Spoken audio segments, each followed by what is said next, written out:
1 KG boneless chicken తీసుకొని దాంట్లో salt and మరియు టర్మరిక్ వేసి బాగా కలుపుకొని మనం పక్కన పెట్టేసుకుందాం.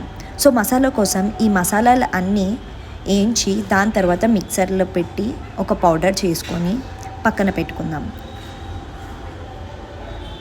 మిక్సీలో వేసి పక్కన పెట్టుకుందాం. నెక్స్ట్ ఆ చికెన్ని ప్యాన్ మీద వేసి వాటర్ అంతా తీయాలి. దాని తర్వాత ఆయిల్లో చికెన్ని గోల్డెన్ బ్రౌన్ అయిన తర్వాత ఒక బౌల్లోకి తీసుకుందాం. దాని తర్వాత అదే ఆయిల్లో జింజర్ గార్లిక్ పేస్ట్ వేసి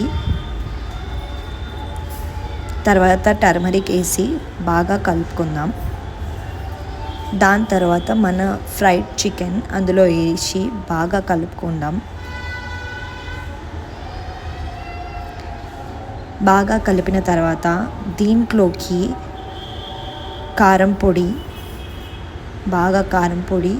వేసుకోండి అండ్ దాని తర్వాత సాల్ట్ వేయండి. అన్నీ బాగా చూసుకోండి, కారం, సాల్ట్ అండ్ మనం ముందుగా తయారు చేసుకున్న మసాలా కూడా వేసేద్దాం, మసాలా పౌడర్ అండ్ బాగా కలుపుకుందాం. మంచిగా కలుపుకోండి అన్నీ. తర్వాత బాగా కలుపుకున్నాక మంచి రెడ్ కలర్ వస్తుంది. సో దాన్ని బౌల్లోకి తీసుకోండి. బౌల్లోకి తీసుకున్నాక దీంట్లోకి లెమన్ జ్యూస్ యాడ్ చేయండి. లెమన్ జ్యూస్ యాడ్ చేసి బాగా కలుపుకొని దీన్ని పక్కన పెట్టుకోండి. కామెంట్ చేయండి ఎలా ఉందో.